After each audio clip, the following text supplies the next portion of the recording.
हुन्छ यहाँ सबैलाई ख्रीष्ट येशूको नाममा जय मसीह छ। आज हामी चाहिँ विशेष एक्सक्युजेस बहानाहरूको बारेमा हामी चाहिँ अध्ययन गर्नेछौँ। 10 lies we tell our self, 10वटा यस्तो झुटहरू छ जो चाहिँ हामी आफैलाई नै त्यो झुटहरू हामी बोल्ने गर्छौँ। आज हामी त्यसको बारेमा चाहिँ हामी विचार गर्नेछौँ। एक्सक्युजेस है, हामी विभिन्न किसिमको बहानाहरू बनाउँछौँ। सायद हाम्रो संस्कृति नै त्यस्तो भएर हो कि हामी मान्छेलाई विभिन्न किसिमको बहाना बनाउँछौँ र बाइबलमा पनि हामी विभिन्न व्यक्तिहरू चाहिँ बहाना बनाएको व्यक्तिहरू हामी भेटाउँछौँ। र आज हामी विशेष यिनै कुराहरूलाई हामी विशेष ध्यान दिनेछौँ कि हामीलाई थाहा छ कि हाम्रो जीवनमा कुन चाहिँ पापले दुःख दिइरहेको छ भन्ने कुरा, त्यो चाहिँ एकदम याद गर्नुपर्छ। हेर्नुहोस् है त, हामी चाहिँ पवित्र परमेश्वरको सुन्दर सृष्टिहरू हौँ र हामी चाहिँ परमेश्वरको छाप बोकेर हिँड्ने मान्छेहरू हौँ र हाम्रो जीवनमा, हाम्रो यो शरीरमा चाहिँ परमेश्वरको हक र अधिकार हुनुपर्ने थियो। तर पापको कारणले गर्दाखेरि चाहिँ यो शरीरलाई हामीले नै हकमा, यसलाई हामीले नै आफ्नै हकमा यसलाई चाहिँ प्रयोग गरिरहेका छौँ। परमेश्वरको हक अथवा उहाँको अधिकार उहाँलाई गर्नको निम्ति हामीले यो शरीरलाई दिन सकेका छैनौँ। मुस्किलले हामी प्रार्थनाको बेलामा, सङ्गतिको बेलामा अथवा यसरी भेटघाट हुँदाखेरि चाहिँ परमेश्वरलाई हामी सम्झिन्छौँ। तर 24 घन्टामा मुस्किलले है हामीले परमेश्वरलाई दिने भनेको 1 घन्टा हो।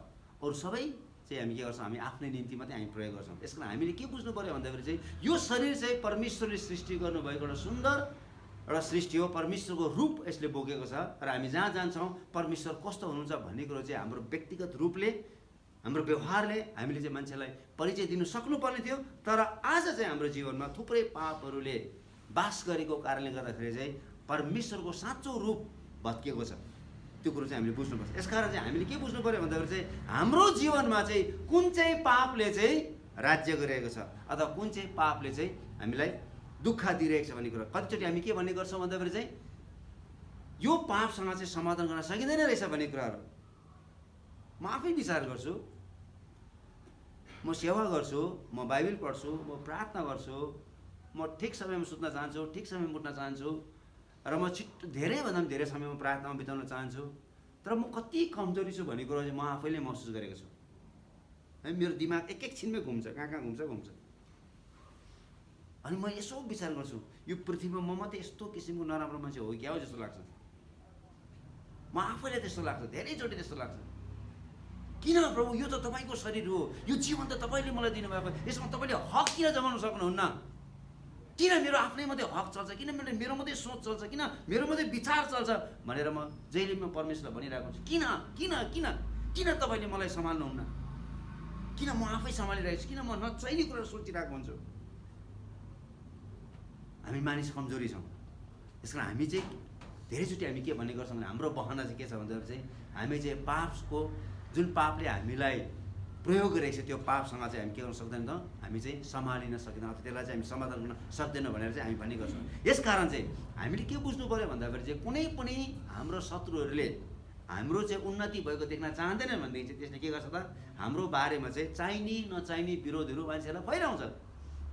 यसकारण चाहिँ हाम्रो गवाई के हुन्छ त, मानिसको अगाडि चाहिँ ओहो यो मान्छे यस्तो छ, तपाईँ जति नै राम्रो भन्नुहोस् न, तर पहिले नै हाम्रो विरोधमा अरू मान्छेले बोलिसकेको छ। यसकारण चाहिँ तिनीहरूले हाम्रो बारेमा के गर्छ त, खालि नचाहिने कुराहरू मात्रै, विषालु कुराहरू मात्रै फिजिरहेको हुन्छ। र यसले गर्दा चाहिँ के हुन्छ भन्दाखेरि चाहिँ सबैले नराम्रो भन्न थालिसकेपछि हामीले आफैमाथि हामी शङ्का गर्न थाल्छौँ, कतै म त्यस्तो नराम्रो व्यक्ति त होइन, सायद म यस्तो भएको कारणले गर्दाखेरि म त्यसरी नराम्रो भएको हो कि भनेर आफैमाथि हामी के गर्न थाल्छौँ त, हामी शङ्का गर्न थाल्छौँ। त्यो शत्रु यति साह्रो चलाक हुन्छ, त्यसले हामीलाई आफ्नै बारेमा झुट बोल्न लगाउँछ। किनकि त्यो शत्रुलाई थाहा छ कि अब तपाईँलाई झुट मन पर्न थालेको छ भन्ने कुरा।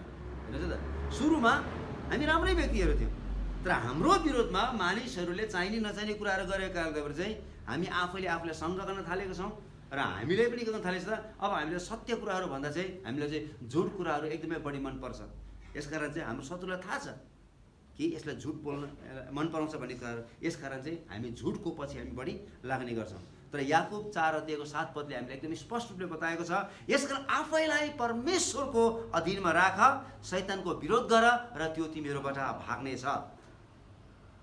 हेर्नुहोस्, शैतानको विरोध गर, त्यसले हामीलाई चाहिने नचाहिने आरोपहरू लगाएको छ र त्यसले विभिन्न मानिसलाई प्रयोग गरेर हाम्रो बारेमा मानिसहरूले चाहिँ झुटो आरोपहरू लगाउने गर्छ। र त्यति बेला चाहिँ हामी विश्वासी भएको कारणले गर्दाखेरि, हामी परमेश्वरको स्वरूपमा सृष्टि गरेका मानिसहरू भएको कारणले गर्दाखेरि चाहिँ हामीले के गर्नु पर्यो भन्दाखेरि चाहिँ हामीले दुष्ट शैतानको विरोध गर्नु पर्यो र त्यो चाहिँ हामीबाट भाग्नेछ। र आज हामी तिनै त्यो 10वटा कुराहरू के रहेछ भन्ने कुराहरू चाहिँ हामी विशेष पाठ गर्नेछौँ। सबभन्दा पहिला लाइ number 1, I don't have time. हेर्नुहोस् है त, मसँग समय छैन भनेर चाहिँ धेरै मान्छेले भन्ने गर्छ। याद गर्नुभएको छैन? तपाईँ सुन्नु भएको छ? विद्यार्थीलाई सोध्नुहोस् न, समय नै छैन कसरी पढ्ने भन्छ। त्यो चाहिँ सबभन्दा ठुलो झुट हो। हरेक मानिसलाई परमेश्वरले, चाहे गरिब होस्, चाहे धनी होस्, चाहे बुद्धिमानी होस्, है, चाहे मूर्ख मानिस होस्, सबै मानिसलाई चाहिँ 24 घन्टा समय दिएको छ र यो चाहिँ अत्यन्तै बहुमूल्य छ। Time is precious and it is the gift of God. यो चाहिँ परमेश्वरबाट आएको एउटा वरदान हो अथवा उपहार हो। र जसले यो समयलाई प्रयोग गर्छ, समयले त्यो व्यक्तिलाई प्रयोग गर्दै जान्छ। तर जसले यो समयलाई खेरो फाल्दै जान्छ र त्यो मानिस के हुँदै जान्छ? दरिद्र हुँदै जान्छ। यसकारण समय चाहिँ के रहेछ? समय चाहिँ एकदमै बगिरहेको छ। त्यो कहिले पनि फर्केर आउँदैन, कहिले पनि फर्केर आउँदैन। त्यो समय चाहिँ त्यो चाहिँ बगि नै रहेको छ। परमेश्वरले हरेकलाई एउटै समय दिनुभएको छ र जसले यो समयलाई प्रयोग गर्छ त्यो मानिस उन्नतिमाथि उन्नति हुँदै जान्छ। तर जसले यो समयलाई प्रयोग गर्न जान्दैन त्यो मानिसहरू चाहिँ के हुन्छ त? कहिले पनि उन्नतिको भर्याङमा चढ्न सक्दैन। यसकारण हामीले के विचार गर्नु पर्यो भन्दाखेरि चाहिँ मेरो प्राथमिकता के हो? What is my priority? उपदेशक 12 अध्यायको 13 र 14 पद बडो राम्रोसँगले लेखेको छ। हेर्नुहोस् है, उपदेशकले के भनेको छ, म पढ्न चाहन्छु। अब सबै कुरो सुनिएको छन्, कुराको निष्कर्ष यही हो, परमेश्वरको भय राख र उहाँको आज्ञाहरू पालन गर, किनभने मानिसले गर्नुपर्ने कर्तव्य यही नै हो। किनभने हामीले गरेको हरेक काम असल होस् वा खराब होस्, प्रत्येक गुप्त कुरा समेत सबैको न्याय परमेश्वरले गर्नुहुन्छ। है त? चाहे असल होस्, चाहे खराब होस्, चाहे हामी एकदमै लुकेर गरौँ, हरेक कामको न्याय चाहिँ परमेश्वरले के गर्नुहुन्छ त? लिनुहुन्छ। त्यो चाहिँ हामीले एकदम बुझ्नुपर्छ। यसकारण चाहिँ प्रभु यीशुले मत्ती 6:33 मा भन्नुभयो, तर पहिला उहाँको राज्यको खोजी गर र उहाँको धार्मिकताको खोजी गर र यी सबै थोक तिमीहरूको निम्ति थपिनेछ। यसले हाम्रो सबभन्दा पहिलो प्राथमिकता के हो त? त्यो चाहिँ हामीले बुझ्नुपर्छ। समय, अब मसँग समय छैन, म त भ्याउँदिनँ, मलाई पुग्ने समयले नै पुगेन। यसकारण चाहिँ मानिसहरूले यो 24 घन्टालाई ठिकसँगले चाहिँ कसरी प्रयोग गर्नुपर्छ भनेर चाहिँ उनीहरूले चाहिँ तालिम लिने गर्छन्। हजारौँ पैसा तिरेर तालिम गर्ने गर्छन्। म आफै पनि गएको थिएँ तालिममा 1 हप्ताको लागि, समयलाई कसरी प्रयोग गर्नुपर्छ भन्ने कुराहरू। र तिनीहरूको शिक्षाहरू सुन्दाखेरि त हामी जस्तो साधारण मानिसले चाहिँ भ्याउनै सक्दैन। त्यो चाहिँ एकदमै बिजनेस लेभल गर्ने मान्छेहरूको लागि। उनीहरूले समयलाई कसरी प्रयोग गर्छ भन्ने कुरो, प्रत्येक मिनट सेकेन्डलाई कसरी प्रयोग गर्नुपर्छ भन्ने कुरो उनीहरूले सिकाउँछ। किनभने हामी यो पृथ्वीमा हामी धेरै दिनको महिमान होइन, हामी त केही समयको लागि मात्रै महिमान हो। यसकारण चाहिँ हामीले यो समयलाई ठिकसँगले हामीले चाहिँ सदुपयोग गऱ्यौँ भनेदेखि चाहिँ हामीले के गर्छौँ त? हामी चाहिँ उन्नतितर्फ पुग्छौँ। तर शैतान धेरै चलाक छ। यो पृथ्वीमा यति धेरै चिजहरू बनाइदिएको छ, दुष्ट शैतानले मानिसको बुद्धिलाई त्यसले प्रयोग गरेर चाहिँ यति धेरै सामान त्यो चिजहरू बनाइदिएको छ, जुन कुरामा चाहिँ हामीले धेरै जस्तो समय चाहिँ त्यसमा लगानी गरिरहेको छौँ, जसबाट चाहिँ हामीलाई 1 पैसाको पनि फाइदा भएको छैन। अनि त्यो चाहिँ हामी, यसकारण हाम्रो प्राथमिकता के हो त? मत्ती 16 अध्यायको 24 पद यसले छ, मानिसले सारा जगत प्राप्त गरेर पनि आफ्नो प्राण गुमायो भने मानिसलाई के फाइदा हुन्छ? होल वर्ल्ड, सारा संसार जीवन लामाको भयो भने जीवन लामालाई के फाइदा भयो? यदि मेरो प्राणै गुमायो भने, यदि म परमेश्वरलाई नै मैले राम्रोसँगले चिन्न सकिनँ भने, उहाँसँग नै मैले राम्रो सम्बन्ध राख्न सकेन भनेदेखि चाहिँ मेरो डिग्री, मेरो धन सम्पत्ति, मेरो रूप, होइन, मैले लगाएको वस्त्र, म बसेको घर, मैले चलाएको गाडी, मलाई के फाइदा? किनभने म कहाँ जाँदैछु? म त नरकमा जाँदैछु। यसकारण चाहिँ समय हुँदा नै हामीले के गर्नु पर्छ त? परमेश्वरको राज्यको खोजी गर्नुपर्छ भन्ने कुराहरू। दोस्रो झुट्टा के रहेछ है त? I have plenty of time. अर्को झुट्टा चाहिँ हेर्नुहोस् है त, मसँग प्रशस्त समय छ है। यो चाहिँ कसको लागि भनेको अल्छेहरूको लागि, जसको काम नै छैन हैन। यता घुमेको छ, उता घुमेको छ, यता गफ लडाएको छ, उता गफ लडाएको छ, घरि टिभी खोलेको छ, घरि फेसबुक खोलेको छ, घरि इन्स्टाग्राम खोलेको छ। यो चाहिँ के हो? यो चाहिँ I have plenty of time. के गर्नु र? केही त छैन। अनि यति त हेर्नु पऱ्यो नि, प्लेन्टी अफ टाइम। हेर्नुहोस् त, हितोपदेशले के भनेको छ? हितोपदेश 6 अध्यायको 6 र 9 पदमा, ए अल्छे है, ए अल्छे, कमिला कहाँ गएर त्यसको है, त्यसको चाहिँ चाल ढङ्गलाई हेर र बुद्धिमान बन। र ए अल्छे, तँ कहिलेसम्म सुतिरहन्छस् र तँ कहिले आफ्नो निन्द्राबाट जाग्छस्। यो चाहिँ मलाई बडो गजब लाग्छ। सङ्गतिको लागि होइन, मान्छेलाई घचघचाउनुपर्छ, उठाउनुपर्छ, उठ उठ, कति सुतेको है, बिहान बिहानै मिनाले उठाएर ल्याउनुपर्छ। ओके, बिहान बिहानै है मान्छेलाई फोन गर्नुपर्छ, उठ्यौ बाबु, अब उठ्छु होला, ल छिटो जाउँ है। तर बाइबलले बडो राम्रो कुरो, मलाई त्यही भनेर चाहिँ बाइबल चाहिँ सबभन्दा मनपर्ने पुस्तक चाहिँ के छ भन्दा चाहिँ बडो राम्रोसँग लेखेको छ। हेर्नुहोस् त, ए अल्छे, कमिला कहाँ गएर त्यसको चाल ढङ्गा हेर। हात्ती र कमिलाको दौड भएछ अरे। हात्तीलाई पुरा रिस उठेछ अरे, यत्रो कमिलाले दौडमा भाग लिउँ भन्दाखेरि। अनि दुईजना सुरु भयो अरे, हात्ती डल्लो परेर कुद्यो अरे, यस्तो स्पिड कुद्यो अरे, यसो अगाडि हेरेको त कमिला त अगाडि कुदिरहेछ अरे, फेरि डल्लो परेर कुद्छ अरे, फेरि पर पुग्छ अरे है। यसो हेर्छ अरे, कमिला अगाडि नै छ अरे। हात्ती त्यसरी कुद्दा कुद्दा हैरान भएर, हुन त त्यो कमिला त अघि नै छोडियो। त्यो कमिला त त्यो अर्कै कमिला। यसले के देखाउँछ भन्दाखेरि चाहिँ कमिला सधैँ एक्टिभ हुन्छ भन्नु खोजेको। त्यो कहिले पनि बस्दैन, त्यो जहिले पनि एक्टिभ हुन्छ, एकदम क्रियाशील हुन्छ, जहिले पनि काम गरिरहेको हुन्छ, एकदम जहिले पनि त्यो काम गरिरहेको छ, कहिले पनि बस्दैन भन्नु खोजेको। यसकारण चाहिँ बाइबलमा एकदम राम्रोसँग नमुना परमेश्वरको वचनमा दिएको छ कि हामीले चाहिँ कमिलालाई गएर हेर्नुपर्छ, कमिला कहिले पनि बस्दैन भन्ने कुरा।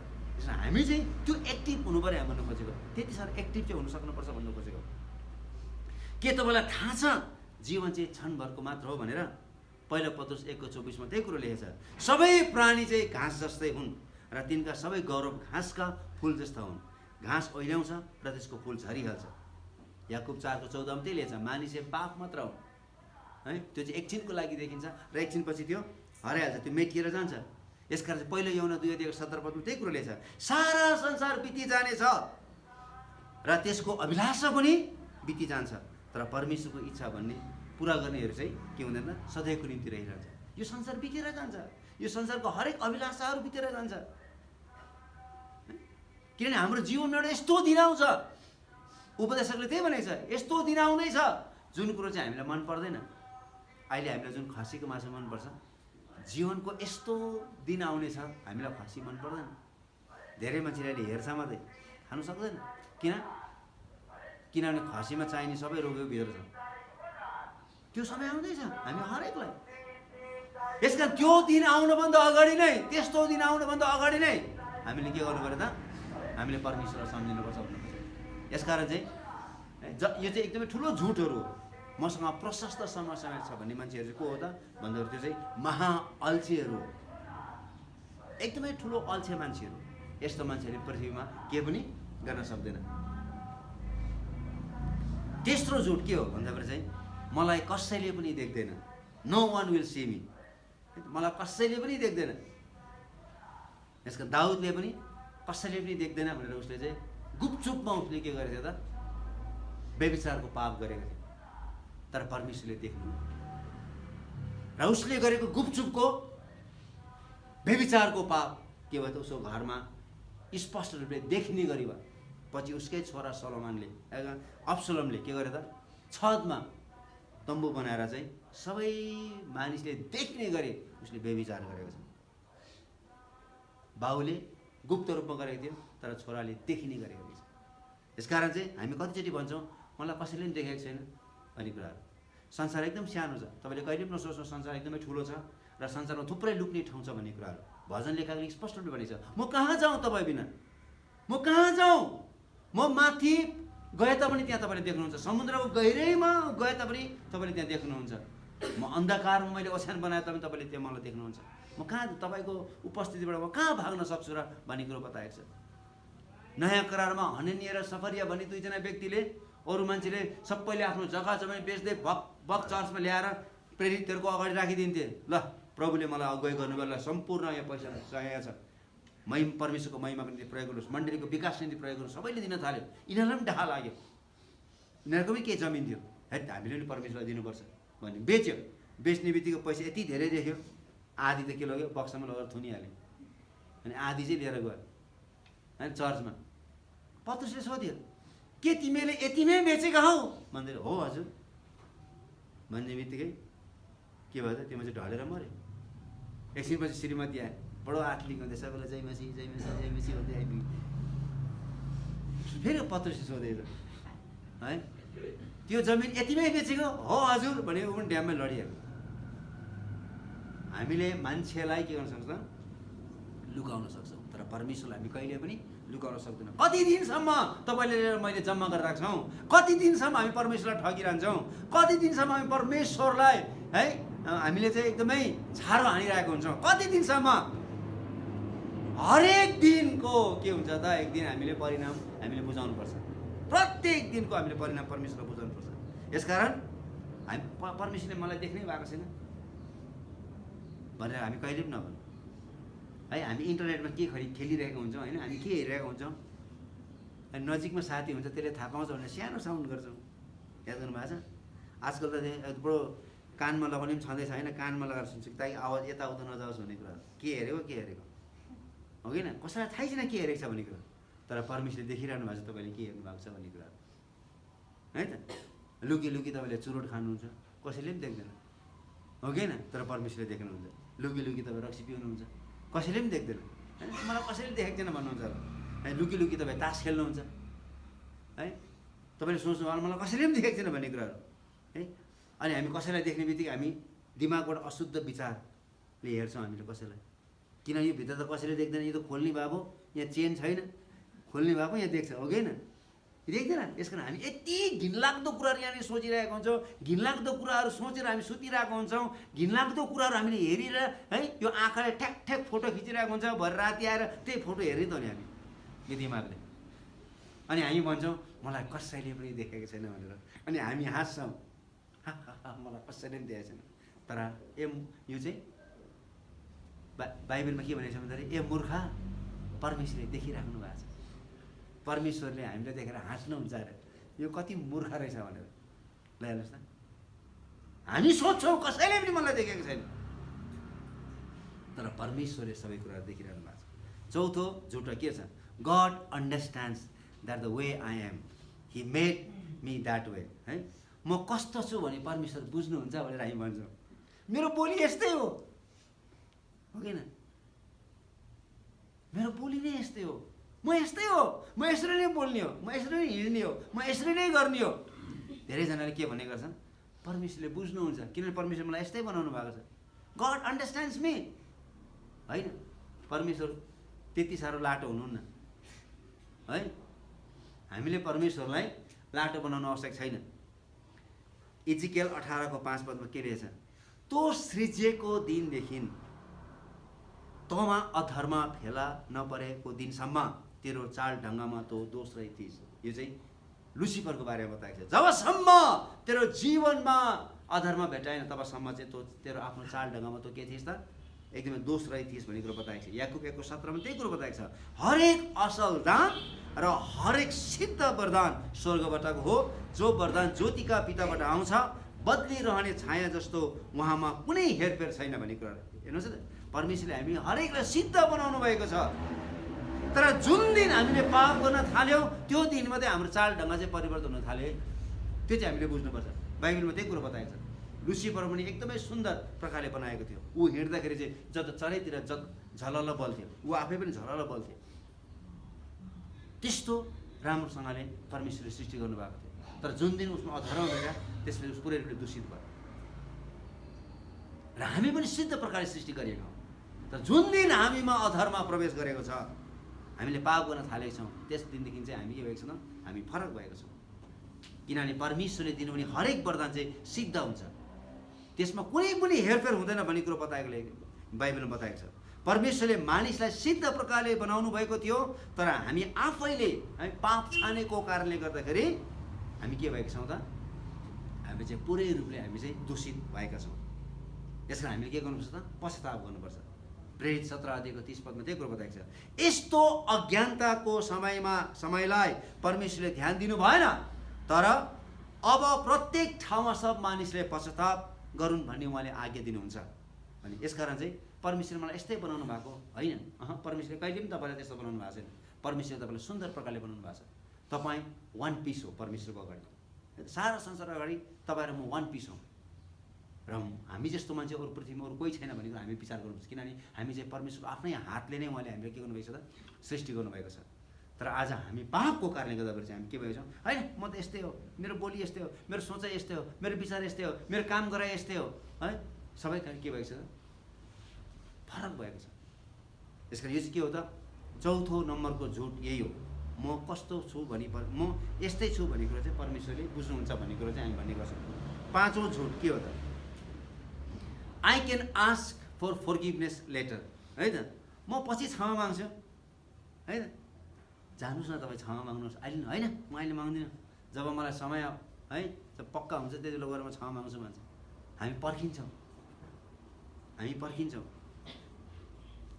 तर एउटा कुरा एकदम याद गर्नुहोस्, जबसम्म हामीले एउटाले अर्कोलाई क्षमा माग्दैनौँ, हामी जति नै प्रार्थना गरौँ, हामी जति नै भेटीहरू चढाउँ, परमेश्वरले कहिले पनि हाम्रो भेटी स्वीकार गर्नु पनि हुन्न, हाम्रो प्रार्थना उहाँले सुन्नु पनि हुन्न। हामीले एउटाले अर्कोलाई क्षमा माग्नु सक्नुपर्छ। सायद त्यो व्यक्ति तपाईँ र मबाट धेरै टाढो गएको होला, होइन, हामीले त्यो मान्छेलाई चिठी लेखेर हुन्छ कि टेक्स्ट गरेर हुन्छ कि फोन गरेर हुन्छ कि हामीले त्यो मान्छेलाई चाहिँ हामीले क्षमा माग्नु सक्नुपर्छ। कहिले पनि हामी चाहिँ क्षमा माग्नको निम्ति चाहिँ हामी कहिले नै पर्खिनुहुन्न। यदि हामीले म पछि माग्छु भने त्यो चाहिँ के हो त? लाजको कुरा हो। परमेश्वरको अनुग्रहलाई अवहेलना गर्नु हो। परमेश्वरले आफ्नो पुत्र प्रभु यीशु ख्रिस्टलाई यस संसारमा मानव जातिको पापको क्षमाको निम्ति उहाँले उद्धार चित्तले दिनुभयो। उहाँले ढिलो गर्नु भएन, तर तोकिएको समयमा उहाँ यस पृथ्वीमा आउनुभयो, ठिक समयमा आउनुभयो। भनेदेखि हामीले पनि एकअर्कालाई ठिकसँगले चाहिँ हामीले के गर्नुपर्छ त? हामीले चाहिँ क्षमा गर्न सक्नुपर्छ। जसले एउटाले अर्कोलाई क्षमा गर्न सक्दैन त्यो चाहिँ विद्रोह गरेछ र हो, त्यो चाहिँ एकदम विद्रोह गर्नु। परमेश्वरले हामीलाई क्षमा गर्नुहुन्छ। प्रभु यीशु ख्रिस्टले हामीले त्यही कुरो सिकाउनु भएको छ। प्रार्थनामा पनि त्यही कुरो छ। हेर्नुहोस् न, त्यहाँनिर हाम्रो अपराध क्षमा गर्नु जसरी हामीले आफ्नो अपराधीहरूलाई क्षमा गरेका छौँ। हामीले घरिघरि यही कुराहरू प्रभु यीशुले सिकाउनु भयो। यसकारण हाम्रो पश्चातापबाट चाहिँ हृदयबाट चाहिँ एकदमै हृदयबाट चाहिँ हाम्रो पश्चाताप चाहिँ हुन आवश्यक छ। हामीले एउटाले अर्कोलाई क्षमा गर्न सक्नुपर्छ। धेरैजना मानिसको चाहिँ क्षमा गर्ने बानी हुँदैन, त्यो चाहिँ थुप्रेर बसिरहेको हुन्छ। तपाईँले कहिले नसोच्नुहोस् त्यो चाहिँ समाधान भयो भन्ने कुराहरू। परमेश्वरले यो शरीरलाई यस्तो अचम्म प्रकारले बनाउनु भएको छ, त्यो हरेक एउटा न एउटा कुनामा गएर त्यो बसिरहेको हुन्छ र त्यही नै भोलि पर्सि तितोपनमा के हुन्छ त? परिवर्तन हुन्छ।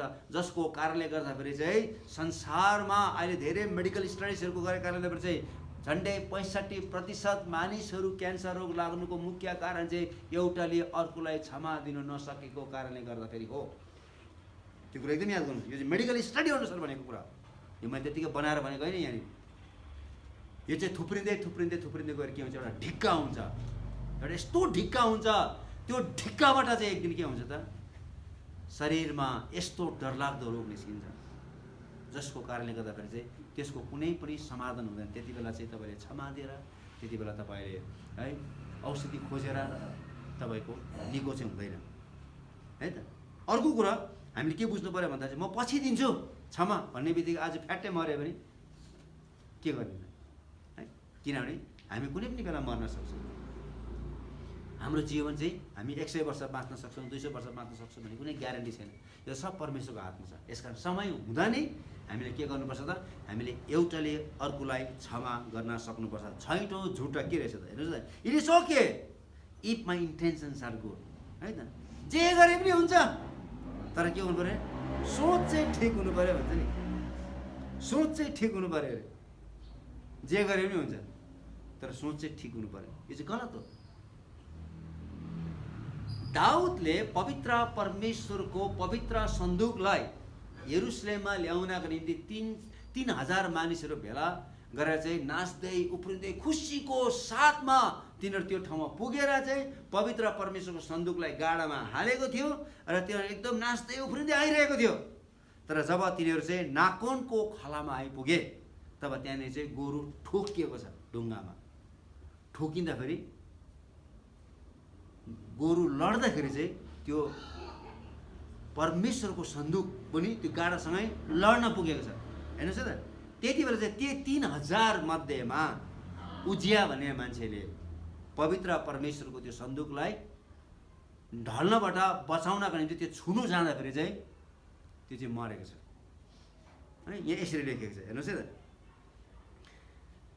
परमेश्वरको सन्दुक एउटा गाडामा राखेर ल्याउँदा गाडा नाकुनको खलामा आइपुगे तब गोरुहरूले ठेस खाए र उजियाले आफ्नो हात बढाएर परमेश्वरको सन्दुकलाई थामे त्यो नढलोस् भनेर। तर परमप्रभु उजियासँग क्रोधित हुनुभयो र तिनको यस्तो लापरवाहीका निम्ति उहाँले तिनलाई मार्नुभयो। दोस्रो सामेल 6 अध्यायमा यसको कथा लेखेको छ। पछि दाउदले यो कुरो चाहिँ पहिलो इतिहास 15 अध्यायको 13 पदमा सबै लेवीहरूलाई बोलाएर भनेको छ, तिमीहरू नभएको कारणले गर्दाखेरि हामीले ठुलो समस्या भोग्न पर्यो, उजिया जस्तो व्यक्ति मर्नु पर्यो। किनभने त्यो सन्दुक चाहिँ लेवीहरूले बाहेक अरू कसैले पनि यो चाहिँ बोक्नु पाउँदैन थियो, छुनु पाउँदैन थियो। तर यहाँनिर चाहिँ उजिया भन्ने व्यक्तिले चाहिँ परमेश्वरको त्यो सन्दुक चाहिँ नढलोस् भनेर त्यसलाई समात्न जाँदाखेरि चाहिँ उसले राम्रो काम गरेको थियो। उसको दृष्टिमा उसले एकदमै राम्रो काम गरेको थियो। तर परमेश्वरको दृष्टिमा उसले राम्रो काम गरेको थिएन। र तपाईँहरू म भन्छौँ होला होइन, राम्रो काम गरेको छ भनेर, राम्रो काम गरेछ भनेर, तर परमेश्वरको दृष्टिमा यो काम राम्रो हुँदैन। यसकारण जब हामी अरूहरूलाई खुसी पार्नका निम्ति झुट बोल्छौँ है त, हामीलाई थाहा छ कुन मान्छेले चाहिँ कसको विरोधमा बोल्दा पनि खुसी हुन्छ भन्ने कुराहरू हो कि होइन, हामीलाई पक्का थाहा हुन्छ। यो मान्छेलाई चाहिँ फल्नाको बारेमा बोल्यो भने चाहिँ मक्खै हुन्छ, यो मान्छेले मलाई 1 कप चिया पनि दिन्छ भन्ने कुरा हामीलाई थाहा हुन्छ। त्यहाँ गइसकेपछि के हुन्छ, त्यहाँ गएर चाहिँ हामी त्यो मान्छेको बारेमा चाहिने नचाहिने झुट बोल्छौँ त्यो मान्छेलाई खुसी पार्नको निम्ति। आज हामी त्यस्तै गर्छौँ धेरैचोटि है। हामीले मिम भाइलाई कस्तो बेलामा खुसी पार्नुपर्छ भन्ने कुरा मलाई मात्रै थाहा छ है त। हामीलाई थाहा छ कुन मान्छेलाई कसरी बोल्नुपर्छ भन्ने कुराहरू। तर यहाँनिर चाहिँ हामी चाहिँ मान्छेलाई खुसी पार्नको निम्ति हामी धेरैचोटि हामी झुट बोल्छौँ अनि यो चाहिँ के हो त, गलत हो। अर्को कुरो चाहिँ हामी कतिचोटि हाम्रो परिवारलाई पाल्नका निम्ति, परिवारलाई खुसी पार्नका निम्ति, आफ्नै जीवनको उन्नति खोज्नका निम्ति हामी धेरैचोटि के गर्छौँ, झुट बोल्छौँ। र हामी चाहिँ कतिचोटि चोरी पनि गर्छौँ। हामी चाहिँ डाइरेक्ट चोरी गर्दैनौँ, हामी चाहिँ इन्डाइरेक्ट चोरी गर्छौँ। इन्डाइरेक्ट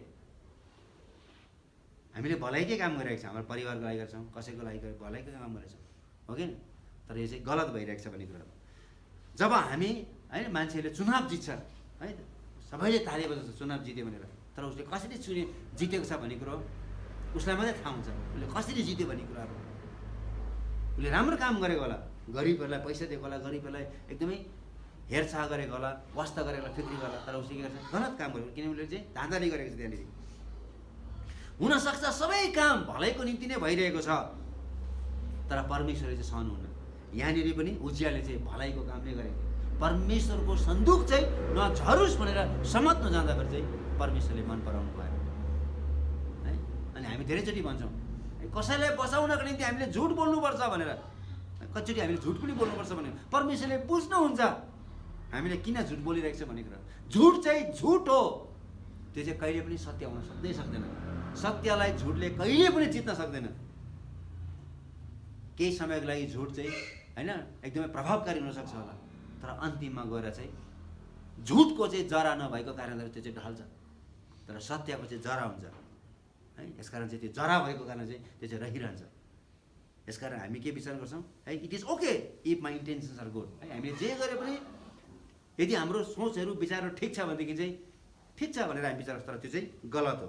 सातौँ झुट के हो, sure God is pleased with us है, विथ इट है त, पक्कै पनि परमेश्वर चाहिँ खुसी हुनुहुन्छ होला भनेर चाहिँ हामी धेरैचोटि के गर्छौँ त, हेर्दाखेरि ठिकै देखिन्छ, सब कुरो ठिकै छ, तर वास्तवमा के हो त त्यो चाहिँ गलत हो। जस्तै उदाहरणको लागि परमेश्वरले सावललाई जाऊ तिमी अमालेकीहरूको बिचमा जाऊ र तिनीहरूलाई सबैलाई नष्ट गर, तिनीहरूको गाई गोरु सबै हरेक दुधे बालकलाई समेत तिमीले नष्ट गर, एकजना पनि नछोडियोस्, तिनीहरूको कुनै पनि थोक चाहिँ नराख्नु है, सबै नष्ट गरिदिनु सबैको।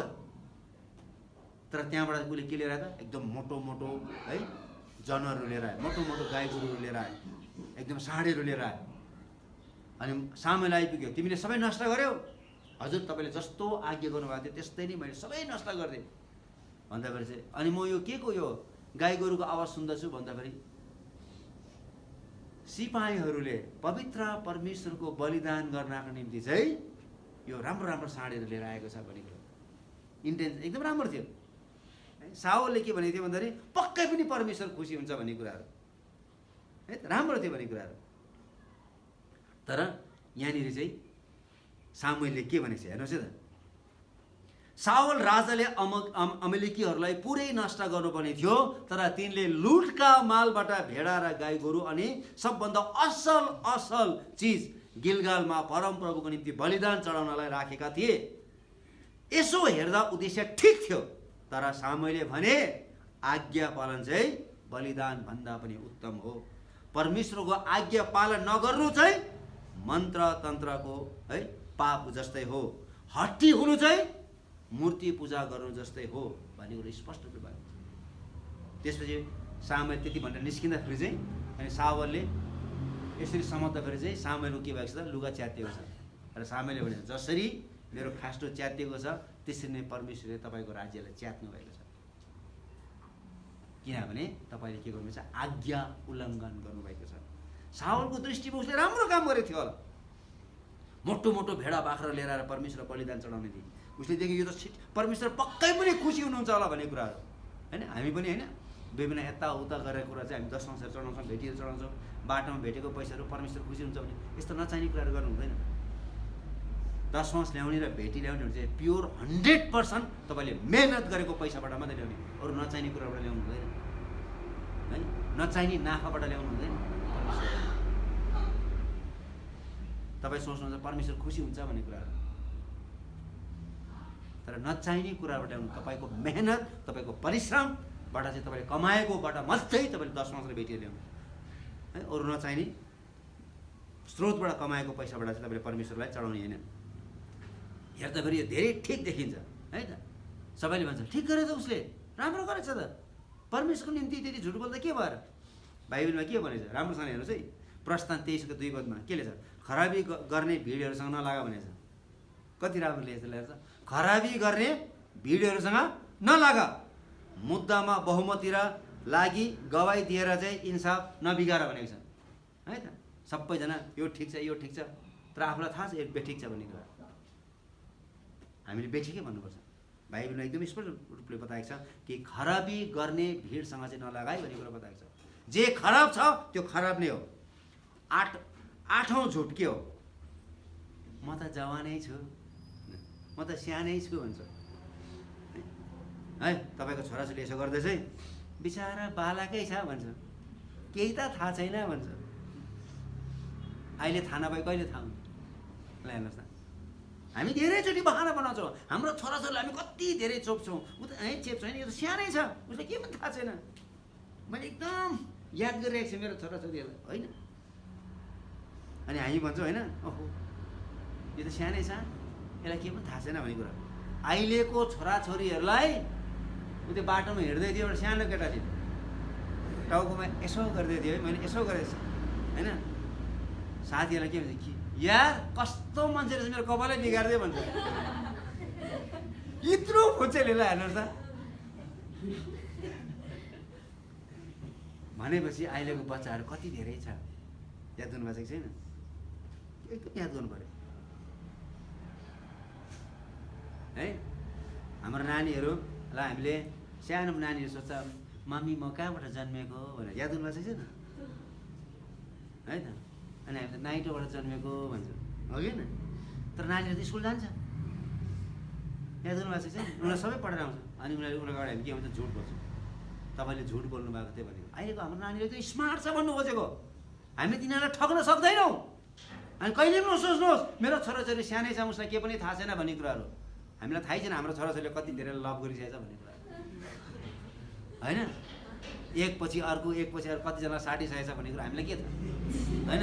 हामी त निर्दोष छौँ, आमा बाउ निर्दोष छ, तर हाम्रो छोराछोरीहरू के छ एकदम यति साह्रो चलाक भइसकेको छ, यति साह्रो चलाक। यसकारण चाहिँ हामी कहिले पनि नभनौँ।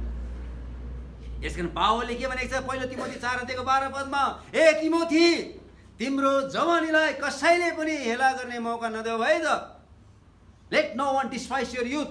कसैले पनि तिम्रो जवानीलाई चाहिँ हेला गर्ने मौका नदेऊ, औँलो ठडाउने मौका नदेऊ। यसकारण तिम्रो आफ्नो बोली वचनमा, आफ्नो विश्वासमा, आफ्नो शुद्धतामा, आफ्नो चरित्रतामा तिमी के हौ त? तिमी चाहिँ नमुना हौ भन्ने कुरो बताएको छ। तीतस 2:6-8 त्यही कुरो लेख्छ। त्यही बमोजिम जवान मानिसलाई अर्थी देऊ भनेको छ। सबै कुरामा असल कामको नमुना भई तिमीले आफूलाई देखाऊ र तिम्रो शिक्षामा इमानदारी, गम्भीरता र कसैले निन्दा गर्न नसक्ने ठिक बोली होस्, ताकि हाम्रो विरोधमा बोल्ने कुरा केही नभएकोले हाम्रो विरोधीहरू शर्ममा परोस् भन्ने कुरो बताएको छ। हाम्रो जवान भाइ नानीहरूलाई हामी अहिलेदेखि नै परमेश्वरको वचन सिकाउनु पर्यो। अहिलेदेखि नै हामीले लभ गर्नु सिकायो भनेदेखि, अहिलेदेखि नै हामीले नचाहिने कुरा सिकायो भनेदेखि चाहिँ त्यो चाहिँ के हुन्छ त? भोलि पर्सि एकदमै समस्या हुन्छ। यसकारण चाहिँ पहिला यौना 2:13 त्यही कुरा भनेको छ। यौनाले एकदम राम्रोसँगले भनेको छ, युवकहरू म तिमीहरूलाई लेखिरहेको छु किनभने तिमीहरूले दुष्टतालाई जितेका छौ। यसकारण चाहिँ सानो उमेरमा पनि नानीहरूले दुष्टमाथि विजय पाउन सक्ने रहेछ भन्ने कुरो चाहिँ स्पष्ट रूपले यहाँनिर बताएको छ। सानैदेखि नै दुष्टता के हो, त्यसलाई कसरी घृणा गर्नुपर्छ, त्यसलाई कसरी त्योबाट टाढै बस्नुपर्छ भन्ने कुरो चाहिँ हाम्रो नानीले सिकायो भने तिनीहरू सक्ने रहेछ भन्ने कुरा चाहिँ हामी बुझ्न सक्छौँ। अब 9 है त 9th line, I am too old, I have done my part है। अब बुढापाकाहरूको लागि चाहिँ होइन, अब म बुढा भएँ, म केही गर्न सक्दिनँ, मैले जति गर्नुपर्ने त्यो गरिसकेँ भनेर भन्छ बुढाहरूले है त। तर बाइबलमा चाहिँ बुढाहरूको लागि नै सबभन्दा पहिलो स्थान दिएको छ। विश्वासी जीवनको महत्त्वपूर्ण समय भने नै बुढेसकालमा हो है त। अब बुढेसकालमा चर्चा हुँदैन, हिँड्नै सक्दैन भनेर, तर बाइबलले त्यही कुरो बताएको छ। विश्वासी जीवनको अत्यन्तै महत्त्वपूर्ण समय भने चाहिँ के हो त? बुढेसकालको समय हो। आफ्नो मण्डलीको निम्ति प्रार्थना गर्ने, आफ्नो नानीहरूको निम्ति प्रार्थना गर्ने, आफ्नो देशको निम्ति प्रार्थना गर्ने। पास्टर रोबर्टलाई म भेट्न जाँदाखेरि उहाँले मलाई त्यही भन्नुभएको थियो, परमेश्वरले सायद मलाई अहिलेसम्म राख्नुको मुख्य कारण चाहिँ सायद मेरो जवानीपनमा मैले थुप्रो पापहरू गरेँ होला, त्यसको लागि क्षमा अझै राम्रोसँगले मैले मागिसकेको छैन कि, यसकारण त्यसको लागि र मेरो मण्डलीको निम्ति, देशको निम्ति, जवानहरूको निम्ति प्रार्थना गर्न निम्ति उहाँले मलाई राख्नुभएको होला भनेर उहाँले त्यही भन्नुभयो। यसकारण चाहिँ बुढेसकालको समय चाहिँ के हो त? अत्यन्तै महत्त्वपूर्ण समय हो, अत्यन्तै महत्त्वपूर्ण समय हो। यसकारण चाहिँ यो समयमा चाहिँ हामी के गर्नुपर्छ? बुढेसकालमा हामीले प्रार्थनामा धेरै समयहरू बिताउनुपर्छ। र त्यति मात्र होइन, जवान स्त्रीहरूलाई सिकाउन सक्छ तिनीहरूले भन्ने कुरा चाहिँ तीतस 2:3-4 रहेछ। वृद्धहरूले जवान स्त्रीहरू सिकाओस्, किनभने जवान स्त्रीहरू चञ्चल हुन्छन्, तिनीहरूलाई चाहिँ पवित्र परमेश्वरको भय सिकाओस् भन्ने कुरो बताएको छ। मण्डलीको नेतृत्व गर्न सक्छ।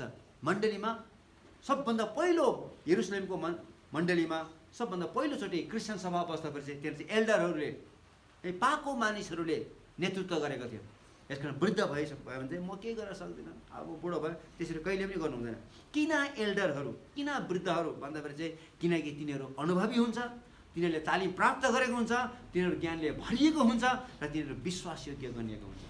किन तिनीहरूले आफ्नो जीवन देखिसकेको छ, उनीहरूले आफ्नो धेरै भोटहरू फटाइसकेको छ। हाम्रो उमेरमा तिनीहरूले धेरै भोटहरू फटाइसकेको छ। यसको उनीहरूलाई थाहा छ जीवनको पाइलाहरू कस्तो हुन्छ भने, उनीहरूले हरेक कुराको अनुभव गरेको छ, तितो के हो, सत्य के हो उनीहरूले बुझेको छ। यसकारण उनीहरूले दिएको शिक्षाहरू चाहिँ हाम्रो निम्ति के हुन्छ त? लाभदायक हुन्छ। यसकारण चाहिँ आई एम टु ओल्ड है, I have done my part भनेर चाहिँ हामी कहिले पनि नभन्नु। अन्तिममा है त यो चाहिँ के भन्छ? There is no way he will ever change है त। त्यो मानिसलाई जति गरे पनि परिवर्तन हुँदैन। लाग्छ नि, धेरै मान्छेको सोचाइ छ है, हो किन? त्यो मान्छे परिवर्तन हुनै सक्दैन भन्ने कुरो भन्छ। जति गरे पनि एकछिन रुखो जस्तो गर्छ, फेरि भोलिदेखि जस्तोको त्यस्तै। 5 वर्ष भयो है, के को लागि प्रार्थना गरेँ? गुरुबा म त आत्मिक रूपले बढ्न सकौँ भनेर प्रार्थना गर्छु। अर्को 5 वर्षपछि सङ्गति जाँदाखेरि के को लागि प्रार्थना गरौँ? म आत्मिक रूपले प्रभुमा बढ्न सकौँ भन्ने कुरो गरेँ। फेरि अर्को 5 वर्षपछि गयो, के को लागि प्रार्थना? त्यही प्रार्थनाको विषय छ। कहिले परिवर्तन हुँदैन भनेपछि 15 वर्ष भइसक्यो, बढ्नै सकेको छ नि है। अनि हाम्रो निष्कर्ष के हुन्छ, यो मान्छे कहिले परिवर्तन हुँदै हुँदैन है। हरेक मान्छेको निष्कर्ष यही हो, यो मान्छे कुनै पनि मूल्यमा परिवर्तन हुन सक्दैन, यो मान्छेको बोली कहिले परिवर्तन हुँदैन, यो मान्छेको घोषघोसे कहिले परिवर्तन हुँदै हुँदैन है, यो मान्छेको हट्टीपन कहिले है हुँदै हुँदैन। हामी यसरी निष्कर्षमा ल्याउँछौँ। तर हामीले के विचार गर्नु पर्यो, साउल जस्तो अप्ठ्यारो मान्छे, साउल जस्तो डरलाग्दो मान्छेलाई परमेश्वरले पावल बनाउन सक्नुहुन्छ। यस कारण परमेश्वरमा कुनै पनि कुराको असम्भव छैन है। अनि यो चाहिँ हामीले कहिले पनि यस्तो किसिमको झुटहरू बोल्नु हुँदैन। हामीले 10वटा झुटको बारे हेरेको, सबभन्दा पहिलो झुट है मसँग समय छैन भन्ने पहिलो झुट हो। दोस्रो झुट मसँग प्रशस्त समय छ। तेस्रो झुट मलाई कसैले पनि देख्दैन। चौथो झुट परमेश्वरले मलाई बुझ्नुहुन्छ किनभने मलाई यस्तै बनाउनु भएको छ भन्छ। पाँचौँ झुट म पछि क्षमा दिन्छु है। छैटौँ झुट यदि हामीले है ठिक इन्टेन्सनले अथवा हामीले ठिक सोचले हामीले काम गऱ्यौँ भनेदेखि चाहिँ जे गरे पनि हुन्छ भनेर हामी भन्छौँ। सातौँ झुट पक्कै पनि हामीले यसरी गऱ्यौँ भने चाहिँ परमेश्वर चाहिँ के गर्नुहुन्छ त, परमेश्वर खुसी हुनुहुन्छ भन्ने कुरा है। सावलले जस्तै होइन, जे कुरो आज्ञा गरेको थियो त्यो आज्ञा चाहिँ उसले उल्लङ्घन गरिदियो। र आठौँ झुट म सानै छु, मेरो छोराछोरी सानै छ है, हामी कहिले पनि नभनौँ। र अर्को चाहिँ अब म बुढा भएपछि अब म केही गर्न सक्दिनँ है त। र अन्तिममा चाहिँ यो मान्छे कहिले पनि परिवर्तन हुँदै हुँदैन। यस्तो किसिमको घिनलाग्दो सोचहरू चाहिँ हामीले ल्याउनु भएन। यसो अन्तिममा अब हामी जानुभन्दा अगाडि हामी के सिक्छौँ भन्दा चाहिँ हामी परमेश्वरका सृष्टि हौँ। हामी आफैले आफैलाई हामी नधेकालौँ होइन। परमेश्वरले हामीलाई जुन उद्देश्यको साथमा राख्नु भएको छ हामी आफैले एक कुनामा नराखौँ। उहाँको उद्देश्य पुरा हुनलाई आफ्नो जीवनलाई प्रभुको हातमा समर्पण गरिदिउँ। आउँछ हामी प्रार्थना गर्छौँ। आउँछ हामी सबैजना हामी एकछिन हामी आफैलाई